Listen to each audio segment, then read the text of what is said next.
This next song It's all about love. and I wrote it all by myself. They try to tell us we're too young. Too young to Dear really DJ Jo, tawagin niyo na lang po ako sa pangalang Jan. 18 years old at isang basketball player sa aming school. Favorite ko talaga ang basketball dahil ito na rin ang kinalakihan kong laro kasama ang kaibigan at team captain namin na si James. Ngunit kumpara kay James na team captain na palaging nakukuha ang spotlight, ako naman ang shooting guard sa team namin. Masasabi kong medyo kilala na rin naman kami sa campus dahil sa paglalaro. Maliban sa akin na mas kilala bilang nerdy boy dahil sa suot kong salamin. Pero kahit ganun, masaya pa rin naman ako DJ Jo dahil suportado naman ako ng best kong si Esther. O paano? Ready na kayo, team? Ready na, Captain! Tara na, bossing. Larong-laro na ako eh. Let's go, team! Ipanalo natin to hanggang sa makaabot tayo ng finals. Isa pa, regalo nyo na rin to sa sarili nyo para sa darating na Pasko. Oh, ano pang hinihintay natin? Tara na, talunin na natin sila. Let's go, team!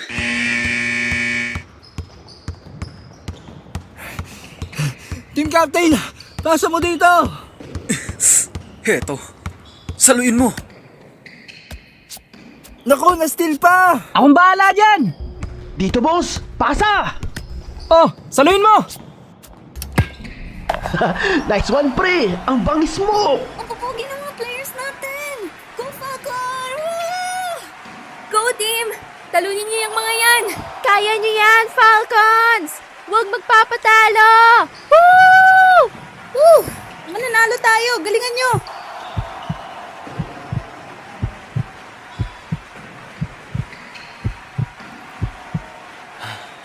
Chini-cheer nila kami. Kailangan namin galingan. Heto dyan, saluin mo! Akin na! Last 30 seconds na lang. Lamang ang Red Falcon ng 3 puntos. Habang ang Blue Eagles naman ay kailangan maka3 puntos din. Sino kaya ang magwawagi sa kanila? Laruin mo na lang ang bola. Bro, Okay, Captain. Mananalo na tayo! Isa na lang!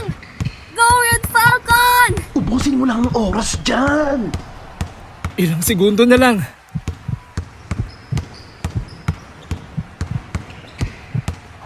Mukhang nilalaro-laro na lang ni Jan ang bola para ubusin ang oras.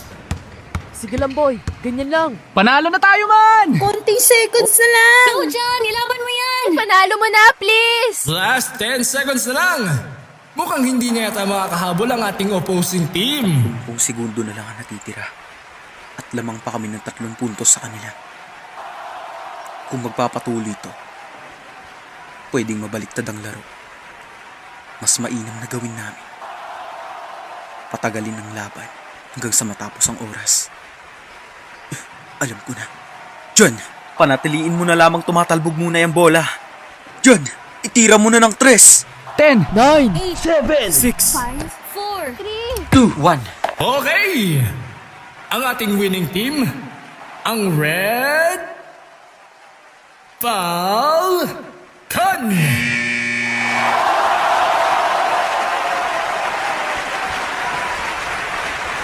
Nice! Nanalo kami! Woo! Grabe, bes. Ang solid nun. Ang galing nyo, guys! Nakaka-proud kayo! Salamat. Excuse, John. Tumabi ka nga. Excuse me din, ha? Nakaharang ka kasi eh. Ay, sorry.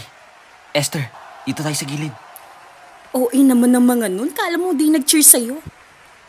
Anyways, congrats, bes, ha? Ilaro mo lang yung kalaban. Nako, di ko to magagawa na ako lang, bes. Ay, sus! Nilampaso mo nga sila eh. Galing mo dun. Hindi ko naman to magagawa ng ako lang, bes. Talaga ba?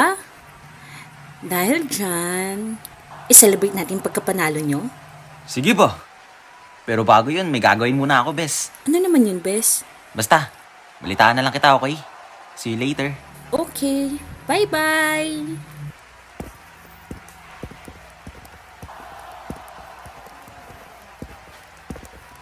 Ang galing mo, James! Oo nga, James. Salamat sa pag-cheer sa amin.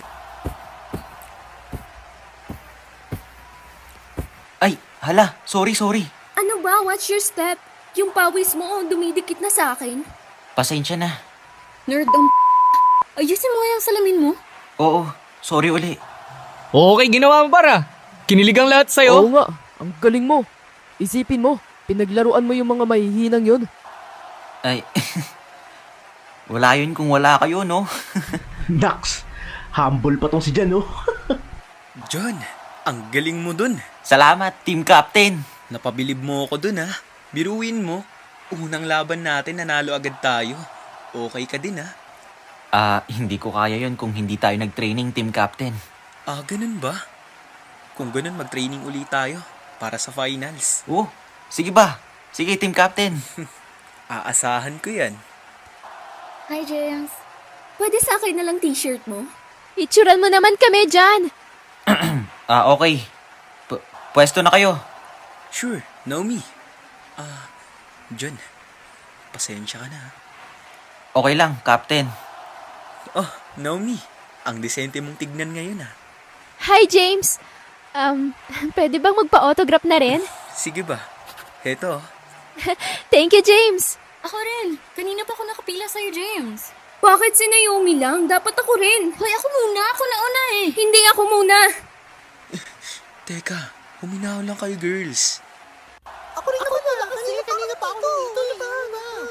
Naomi! Hi, Jan. Congrats pala. Ang galing mo mag-handle ng bola. Nako, wala yun. Pero salamat. May gusto ka bang sabihin? Meron sana, pero gusto ko tayong dalawa lang. Medyo importante kasi ito para sa akin eh. Ganun ba? Sige, ayos lang naman. Doon tayo sa di masyadong matao. Sige, tara.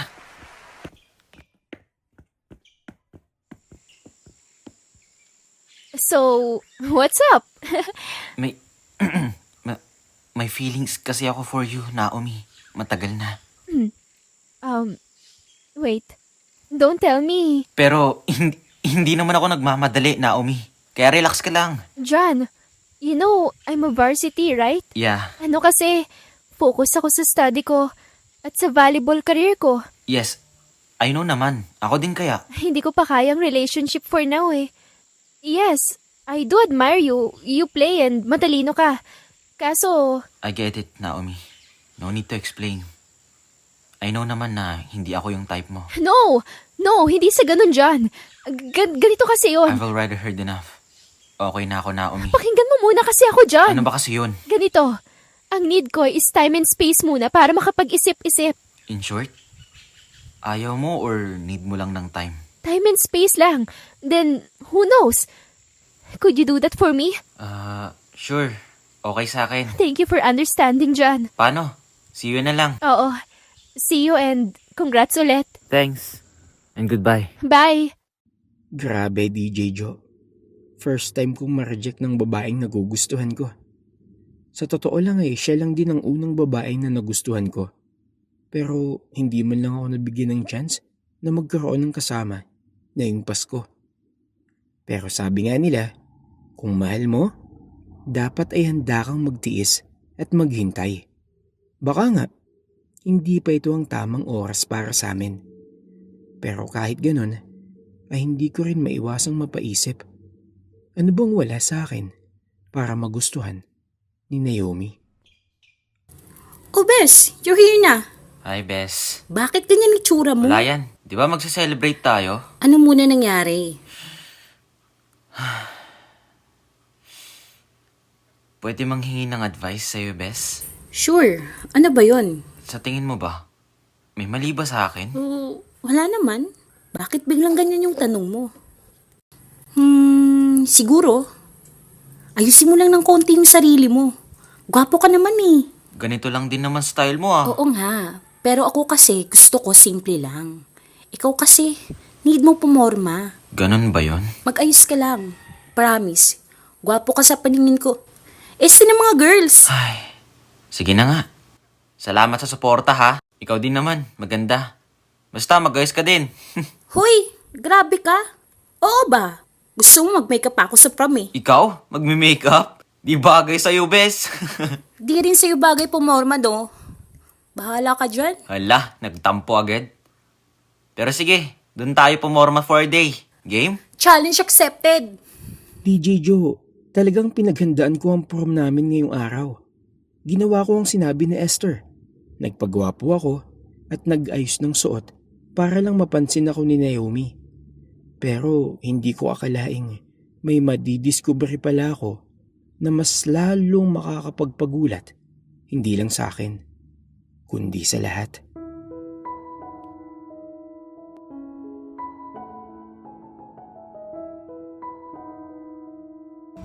Hoy, Mark! Ayos ng suotan natin ngayon ah. Siyempre, ako pa ba? Para naman yung aayain kong isayaw umuo agad no? Oh, Nathan my boy! Angas ng damit mo ah. Blue coat ba yan? Oo, pinasud sa akin ni Mama yung coat ni Papa. Bagay daw sa akin. Siyempre, mama mo yun eh. Gwapo ka sa paningin nun, pre. Grabe ka, Matt. Baka nga si Nathaniel pa yung unang may sayaw sa atin eh. Diyan ka mali, pre. Niyaya ko si Rachel kanina. At nag-yes naman siya. Sandali, si Miriam pre. Ba't parang ayaw mo dun? Di ba first crush mo yun? Ayaw niya paligaw eh. E di tinigilan ko. Sa pogi kong to, ayaw pang sagutin. Baka kasi ayaw sa mga bad boys. Pogi naman talaga si Matthew. Baka ayaw lang ni Miriam ng medyo bad boy. Ay aba naman, pinagtatanggol mo pa. May iba tayo. Asa na ba si Jan? Parang wala pa rin eh.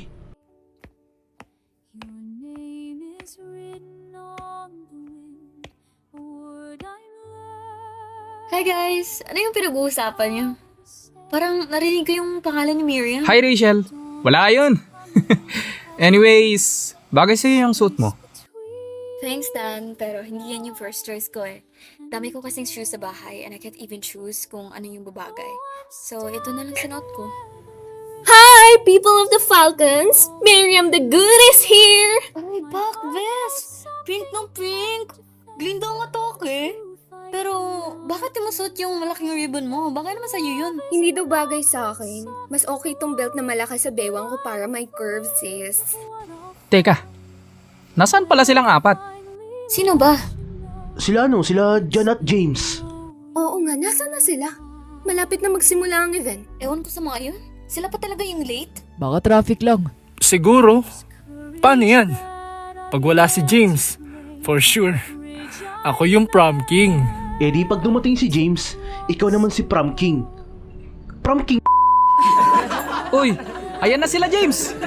Okay, class. Magandang gabi sa inyo. Handa na ba ang lahat para sa exhibition natin? Yes po, ma'am. Handa na po kami. Sorry po, we're a bit late. Uy, James!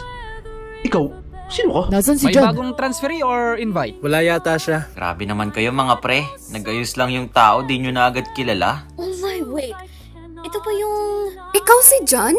Yung nerdy boy? Tumpak! Oo, tama kayo, girls. Siya nga. Teka. Asan yung dalawa pa? Class, magsisimula na tayo. Mag-ready na kayo. Dito na kami, madam! Naomi! Oh, asan si Esther? Hindi ba siya makakarating? Hi, guys. Wait, sino siya, Naomi? Girl, is this Easter? Yung kulot na laging buhaghag yung buhok? Guys, ano ba? It's Esther! Inayusan ko siya! Oh my gosh! Grabing magic yung ginawa mo, Naomi! Nag-iba yung itsura mo, Easter. Bumagay sa'yo yung straight hair. Gulat kayo, no? Ganda ko tonight. Hi, Esther. You look good. Ang ganda mo ngayong gabi. Pwede ka bang maisayaw mamaya? Ako? Sino yung isa? Pinagaya na sa akin, Esther. Okay, everyone. It's time for the prom event. Ladies and gentlemen, good evening to you all. I am your host, Aaron. We will start our exhibition now. Ready or not, rampa na!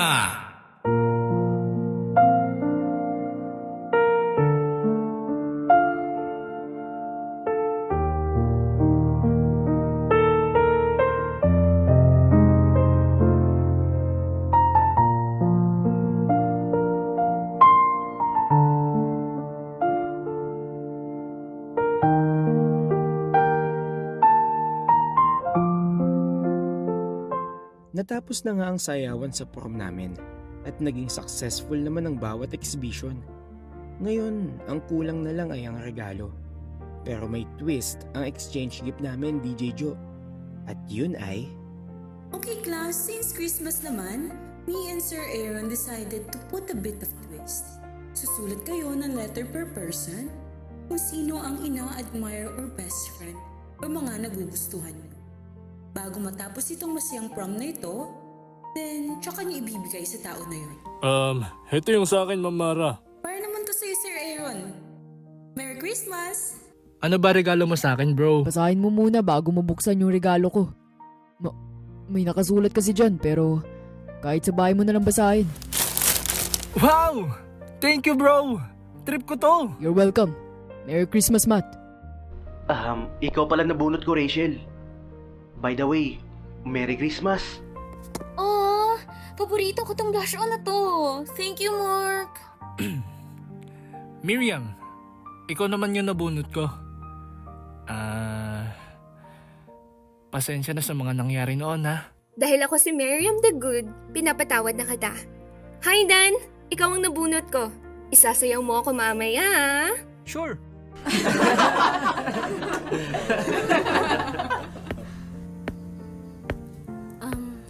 Hi, Bes. Para sa'yo. Salamat, Bes. Hi, Naomi. Eto. Thank you.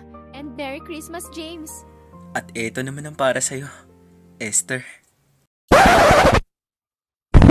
Teka! Ano yan? Sino ka ba? Seryoso ba? Bakit ako? Wow! Ha?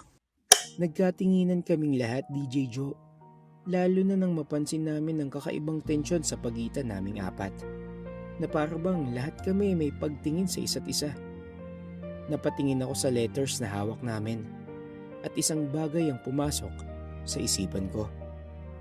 Tama nga, ang hinala ko. Sabi nga nila, ang love square ay parang traffic light. May 4 na direksyon, 4 na taong umaasa, pero isang ilaw lang ang sinusundan ng iyong mga paa. At minsan, kahit naka-go ka na para sa isang tao, stop naman pala siya para sa'yo.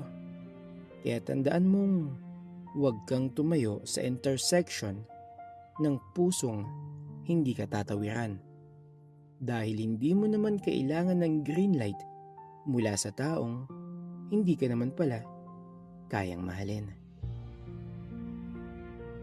Hanggang dito na lang po ang kwento ko, DJ Jo.